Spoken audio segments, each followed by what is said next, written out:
こんにちは。今回はですね、ペグを作ってみたので、それについて紹介しようかなと思います。インスタグラムのストーリーの方ではアップしてちょっとだけ説明したんですけど、ちょっとね、僕の理想のペグをね、作っていただきました。どこのメーカーで作ったかっていうと、和田敦さんっていう、方が、ライダーの方いるんですけど、皆さんご存知かもしれないですけどね、その敦さんが今、ラル BMX プロダクツっていうのを立ち上げて、今少しずつ活動を始めてるんですね。まだ、製品を大量生産して、販売ってところの段階ではないんですけど、今いろいろと作り始めているところで、僕もちょっとご縁があって、自分の理想のペグを作りたいっていう話をして、サンプルというかね、プロトタイプみたいな感じで作ってもらいました。そう、ラルさんの、ロゴがいくつかあるんですけど、そのうちの一つ、このロゴは、僕の方でデザインさせていただいて、作らせていただきました。なのでね、今後製品にこのロゴがつくんじゃないかなとは思います。で、今回作ってもらったこのペグなんですけど、コンセプトとしては、握るためのペグですね。ちなみに、これめっちゃ長いんですよ。100ミリのペグと比べるとね、こんな違うんですよ。こっちが、TNB さんのオービットペグ。100ミリだったかな ?105 だったかなで、今回作ったこちら。こっちはキャップ含めて全長で155ミリあります。だからもう 1.5 倍ぐらいですね。めっちゃ長いです。で、見ての通り、グリップテープが巻いてあります。これはもちろん、届いてからこっちで巻いたんですけど、最初はつるっとした、ペグになってます。細長いんでね、フロントにつけるとリアトリックがめっちゃやりやすいんですよ。でもう完全に握るためのペグっていう感じで、作りました。一応僕が考えてた理想のペグっていうのを先に、説明しようかなと思います。基本的に僕、フロントトリック全然やらないんですよ。BMX の楽しみ方としてはあんまり良くないかもしれないですよね。そのフロントもリアも両方やって幅広く楽しむっていう方が、なんかね、いいのかなっていう気もするんですけど、僕はちょっと極端で、ちょっとそんな極端な乗り方なので、踏むことを考えてないんですよ。基本的には。グリップテープ巻いちゃおうっていう、その前提で考えました。本当に握るためのペグなので、できるだけ細長いのがいいなと思ったんですよ。やっぱりハンドルバーと近い握り心地で力が入りやすい方が、合理的かなと思って、ずっとね、細長いペグ欲しかったんですよ。で昔、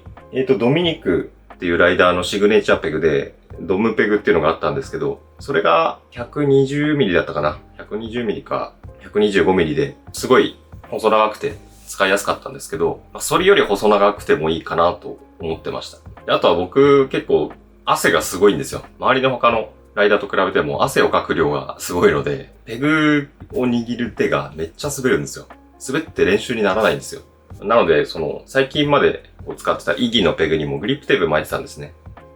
ただこれ38ミリぐらいのペグにグリップテープ巻くと、1、2ミリぐらい厚くなるんで、結構ね、太いんですよ、これ。握り心地が。この太さも、ちょっと嫌だなと思ってて、細長いのが欲しいなと思ってました。このグリップテープを巻いても握りやすいっていう細さが欲しかったんですよね。このイギーのセラミックタイプのペグはすごいね、手汗に強い方だったんですよ。汗かいても表面がすごい乾きやすいんですよね。なんかサラサラしてて。これすごい気に入ってました。で、夏場、思いっきり汗かくとちょっとさすがに滑っちゃうかなっていう感じもあったんですけど、基本的にはすごいね、握りやすいです。で、長さがこれ110ぐらいで、ちょっと長さが物足りなかったので、ペグエクステンダーをつけて、こっちにキャップエクステンダーっていうのをつけて、長くしてました。でもそれでももっと長い方がいいなと思って、今回のペグを作りました。僕はハンドルにもこのグリップテープ巻いてるんですけど、やっぱね、なんだかんだいろいろ試してこれが一番いいんですよね、グリップテープが。テニスラケット用のやつなんですけど、他に、クライミングチョークっていう、ボルダリングとかやるときのクライミングチョークっていうのがあるんですけど、それも試してみたんですけど、やっぱりね、こまめにそのチョークを手につけなきゃいけないし、で、あと、やっぱりチョークなんでね、粉で、いろんなところが汚れるし、っていうのもあって、やっぱグリップテープが使えたら一番いいなっていうのがありました。最初に、まあ、ラフな設計図を描きました。まあ、こんな感じなんですけど。最初はね、こんなに長くする予定じゃなかったんですよ。さすがにね、これはかなり長いというか、長すぎるかなくらいだと思うんですね。最初、130ミリか、135ミリぐらいにしようかなと思ってました。最初それで途中まで依頼をしてたんですけど、ちょっとね、一回ね、極端に長くしてみるのもいいなと思ったんですね。まあ、例えば130で作ってみて、あと5ミリ長かったらどうなんだろうとか、あと10ミリ長かったらどうだったのかなとか、考えて、ちょっとずつ伸ばしていったりして悩むよりは、一回最初に思いっきりやりすぎなぐらい長くしちゃって、そっから、このぐらいだったら削っても大丈夫かなっていうのを決める方がいいかなと思ったんですよ。一回極端に長いの作ってみて、そこからバランスを取ろうかなっていうふうに考えたので、今回155っていうめちゃくちゃ長いサイズにしました。これは余談なんですけど、やっぱね、このペグに限らず、僕は何事も一回極端にやってみて、その後バランス取るっていう考え方が好きなんですよ。これは個人的な意見なんですけど、例えば働く量とかも、一回めちゃくちゃハードワークしてみて、自分の限界まで、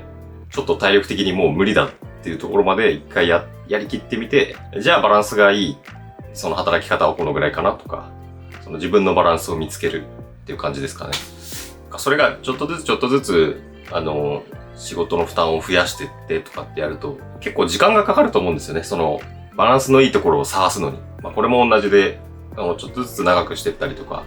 していくと、結局時間がかかっちゃうんで、一回極端なことをやってみて、そこからバランスのいいところを探すみたいな。ちょっとそういう考え方があったので、155にしました。僕が考えてた理想の形っていうのは、まず細長いってことですね。これ、直径が34ミリです。34ミリで、この辺が36で、この辺に関しては34ミリ。ほとんど34ミリになってます。この辺にちょっとね、傾斜がついてるんですけど、こんな感じです。どうしてこういう風にしたかったかっていうと、この真ん中部分に、ここの部分にグリップテープを巻きたかったからなんですよね。グリップテープ巻くと、その分厚みが出るじゃないですか。1ミリとか2ミリとか。その厚みが出た状態で、ほぼほぼまっすぐになるようにしたかったので、ちょっとだけね、真ん中の方を細くしてます。で、34ミリにプラスグリップテープなんで、これで36ミリぐらいに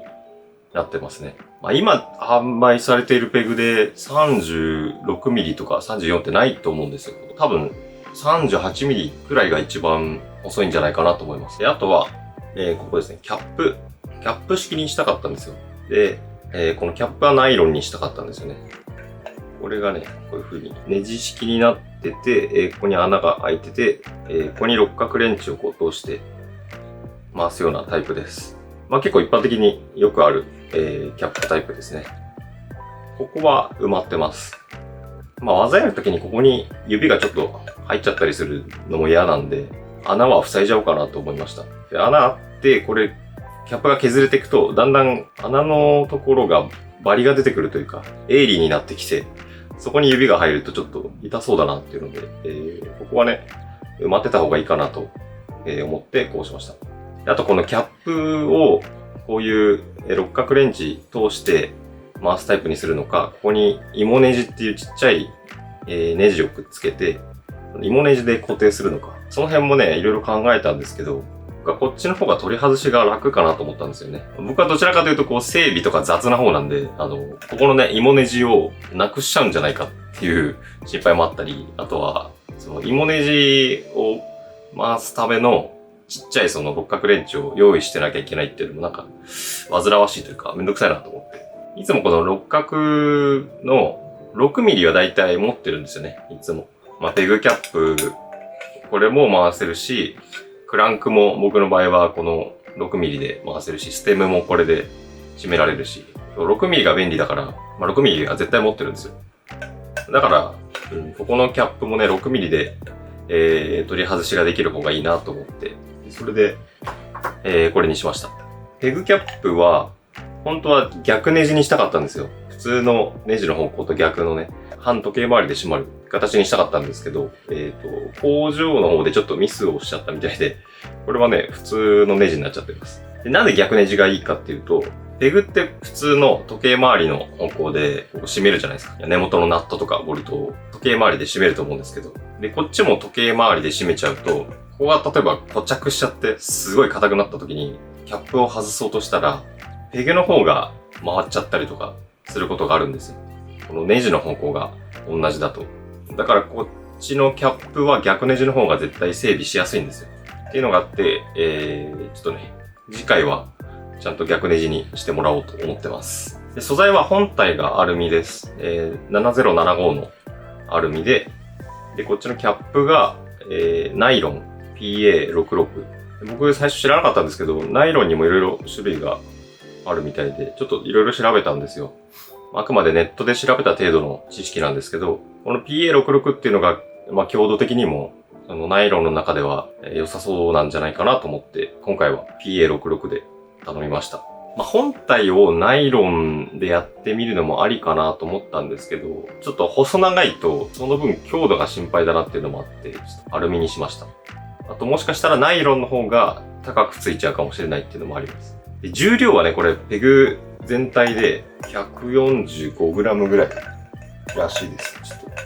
他のペグと比べたら重いですよね。長さがね、普通のペグより 1.5 倍近くあるんで、重量もそのぐらいになるよねっていう感じですね。全体をナイロンでちょっと作ってみたいなっていう気もしてます。強度的にね、折れちゃわないか心配なんですけど、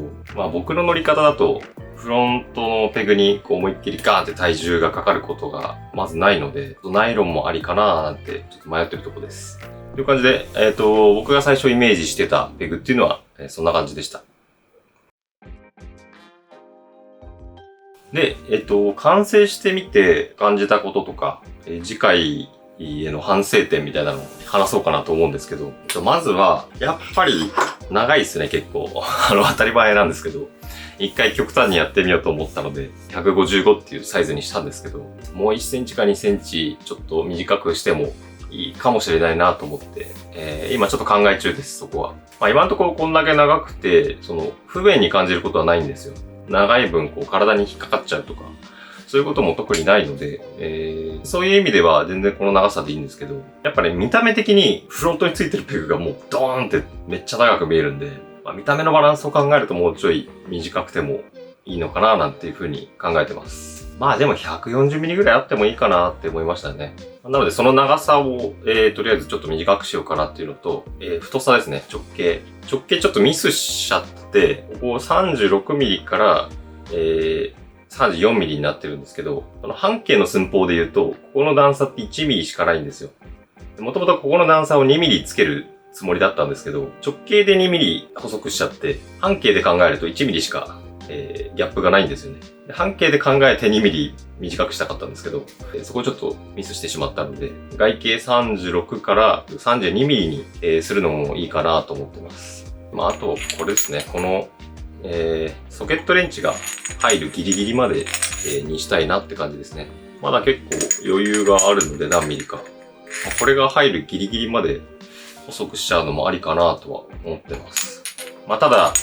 またね、これ以上細くして見た目的にどうなるかっていうところもね、気になりますね。あんまり細長すぎても、かっこ悪くなっちゃっても嫌なんで、そこが本当に一番難しいです。使いやすさだけ考えたら、とにかく細く、長くしちゃえばいいんですけど、そこのバランスが難しいですね。あとはここですね、ペグ本体の端から、この斜めになるところの切り替わりの長さ。この平らなところなんですけど、ここがね、今、10mm なんですよ。で、これがちょっと長すぎたかなと思ってます。0とか、2mm、3mm とかにしちゃって、もうちょっと短くしちゃってよかったなと思ってます。あと、その後の斜めになってるところも、多分 10mm ぐらいで、36mm の外径から 34mm に今なってるんですけど、ここももうちょい短く 5mm とかにしちゃってもよかったですね。なんでそこをちょっと、次回は調整したいなと思ってます。あと、ここですね。このシャフトが入るところ。ここを、14mm で作ったんですよ。14mm にして、で、今、10mm 変換のアダプターを入れてるんですけど、製品化するんだったらこれで正解だったかなと思うんですけど、基本的にこのペグ僕製品化するつもりは全くなくて、自分が使うことだけ考えてたので、14にする意味があんまりなかったなと、後でちょっと思いました。フロントはね、10mm のタイプしか使わないので、僕は。ここは、10ミリにしちゃおうかなと思います。そんな感じで、実際作って、使ってみて、いろいろ感じるところがありまして、次回に活かそうかなと思います。やっぱりこういうのって、一回作ってみて、完璧なものが出来上がるってないんだなっていうのはね、改めて思いました。結構失敗があったり、発見があったりして、改良していくものだと思うので、次回でね、バッチリのペグができたら最高ですね。という感じでこれもね、次回またいいものができたら紹介しようかなと思います。これ用途としてはめちゃくちゃマニアックというか、かなり特殊な人しか使わないと思うので、あんま需要がないような気がするんですよね。めちゃくちゃ踏みにくいと思うし、足の裏痛くなりそうだし、ペグの端に足を乗せるのも大変だし、これグリップテープ巻くのを前提で作ってるんで、ローレットがなくてツルツルなので、ペグとしても使いにくい。で、グリップテープ巻いたら巻いたで、グリップテープ踏むと、グリップテープが一気に剥がれたりしちゃうんで、もうほぼ踏むことができないペグみたいな感じになっちゃいます。そういうのを考えると、商品としてはどうなのかなっていう気がしてるので、これはね、ちょっと個人で使っていくペグにしようかなと思ってます。で、ラル BMX さんの方では、こういうペグの制作とか、ペグ以外にもね、いろいろパーツの制作の相談ができると思うんですよ。ちょっとまだどこまでの範囲やるかとか、金額設定をどうするかとか、検討段階だと思うので、まだ問い合わせてすぐできるかっていうと、できるかどうかちょっとわからないんですけど、気になる方はね、ラルさんのインスタグラムとかをね、フォローして、見てみてください。で、別に僕は PR してくれとか、それでお金もらったりとかはしてないので、あくまでこれ作ってもらいましたっていう紹介の動画です。実際にこれ使ってみてどうだったかっていうのを、説明したいなと思います。やっぱね、めちゃくちゃ乗りやすくなりましたね。最高です、これ。まず何と言っても握りやすい。もう力の入り方が違うんですよね。やっぱ、太いものを握るのと、そのハンドルぐらいのものを握るのって考えると、当たり前ですけど、ハンドルみたいなものの方が力が入るんですよ。もともと38とか、そのぐらいの太さのものにさらにグリップテープ巻いてたので結構太くて、力が若干入れにくいとこがあったんですね。で、あと、最近練習してる技で思いっきり握ってる手に力がかかる、技があるんですけど、それやった時に、着地した時に薬指の第一関節がめちゃくちゃ痛かったんですよ。これが太いがために、ガーンってここの指の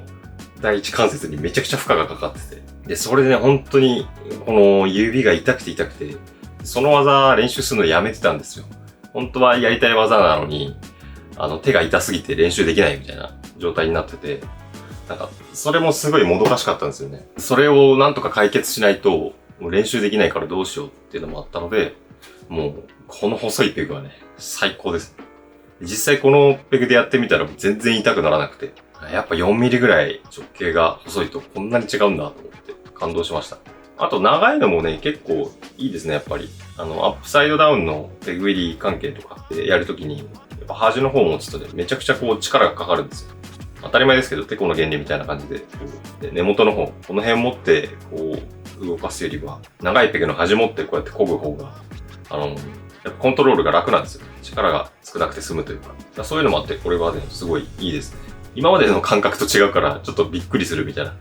感じはあったんですけど、慣れたらね、やっぱこっちの方が乗りやすいです。で、長いことによるデメリットっていうのは今んところ感じてません。強いて言うなら見た目の問題ですね。見た目が、ちょっとパッと見た時に長っみたいな、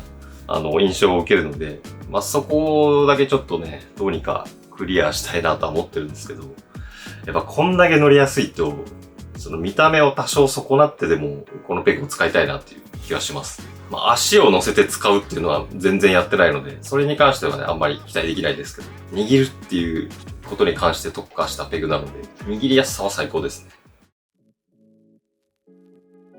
今回の話は以上です。このチャンネルではこういうパーツの話だったり、あとパーツ以外にも雑貨の話だったり、あとはハウトゥーの動画なんかもアップしてるので、よかったら見てみてください。あと、ここの動画以外では、ブログ記事を書いたりしてます。ブログの方がね、更新頻度は高いですね。最近ちょっとブログの方針も変えて、BMX に関係ないものもアップするようにしてます。アウトドア用品とかを最近アップしてますね。アウトドア用品とかはもう別のブログ作ってそっちで紹介しようかなと思ってたんですけど、BMX とちょっと親和性もあるし、まあ、同じブログで書いちゃおうかなと思って、今ね、ちょっとジャンル分けをして、更新するようにしてるので、よかったら見てみてください。あとはインスタグラムはまあずっとやってて、あとはノート。ですね。ノートの方はもう雑記っていう感じで BMX のことから BMX 関係ないことまで書いてます。でそのノートとまあ同じような内容で、音声配信で、スタンド FM っていうのもやってますので、まあ、気になる方は見てみてください。はい。ここからちょっと雑談です。ちょっと気を抜いて喋ろうかなと思います。そう、これ、動画撮ってる2日前にちょっと怪我をしちゃって、ちょっと動画載せときますけど、この技でね、転んじゃって、こう、手ついて、この肘が、この脇腹に入る感じ。結構経験したことある方多いと思うんですけど、着地して、自分の肘がこの肋骨にガーンと思いっきり当たるっていうのをやっちゃいまして、もう本当に息が止まって、やべえこれと思ったんですけど、幸い折れてませんでした。なんかね、呼吸してるだけで結構痛くて、で、咳とかするとめっちゃ痛いんですよ。これやべえかもなと思って、念のため整形外科に行ったんですけど、レントゲン取ってもらって一応大丈夫でした。良かったです。ただの打撲でした。もう打撲でこんな痛いのかと思って、普通の生活にも支障が出てるレベルなので、数日安静にしておこうかなと思います。来週末、BMX のパフォーマンスが控えてるので、お金もいただいてやるやつなので、体調管理をしっかりしようかなと思います。あと最近あったことで言うと、カーボンリムがね、変形しちゃったんですよ。これはちょっとまた別の動画でやろうかなと思うんですけど、カーボンリムって3万ぐらいするやつなんですけど、それがね、1年ぐらい使って、もうなんか曲がっちゃって、ショックでしたね。なんで、今後僕はカーボンリムは使うのやめようかなと思ってます。もしかしたらね、作ってる工場によったりとか、あと、使い方の問題とかもあるかもしれないんですけど、次回は金属のリムを選ぼうかと思ってます。ほんと最近もうマジで暑くて、今、7月の26日なんですけど、今日は多分最高気温36度ぐらいですかね。でたまに37度とかね、これから数日後は38度とかになるみたいで、もうほんと猛暑、酷暑って感じですね。もう日中なんかほんとぶっ倒れそうですよね。みんなどうやって乗ってんのかなって、心配になるぐらいですけど。いや、本当に皆さんも、暑さで倒れないように気をつけてください。一応ね、暑さ対策のグッズは僕めちゃくちゃいろいろ試してます。で、ブログに載せてるので、よかったら見てみてください。めっちゃ汗っかきで、もう汗が大嫌いなんで、その汗じみ T シャツとかもめちゃくちゃ試してますし、あとは最近だとポータブルのスポットクーラーとか、あとはポータブル扇風機とか、クーラーボックスだったりとか、いろいろほんと試してるんですよ。ポータブル冷凍庫も買いましたし、夏だけは本当にもう快適に過ごすために金をかけようと思ってて、冬とかはね、重ね着したりとか動けばどうにもでもなるんで、僕はそこはあんま気にしてないんですけど、夏だけはね、どうにか快適に過ごせないかいろいろ試してるので、よかったらね、ブログとかにそういうのまとめてあるので見てみてください。汗じみ対策 T シャツとかも最高のやつ見つけたので、ムーンレイカーズっていうところの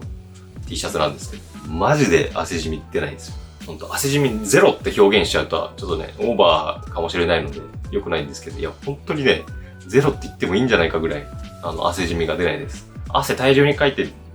びしゃびしゃにはなるんですけど、他の T シャツと比べると、かなりその肌触りも快適な状態が続くので、ムーンレイカーズの T シャツはめちゃくちゃおすすめです。デザイン的にはちょっとね、シンプルすぎるというか、パッと見、ユニクロか GU かどっかの T シャツですかっていうような、見た目をしてるので、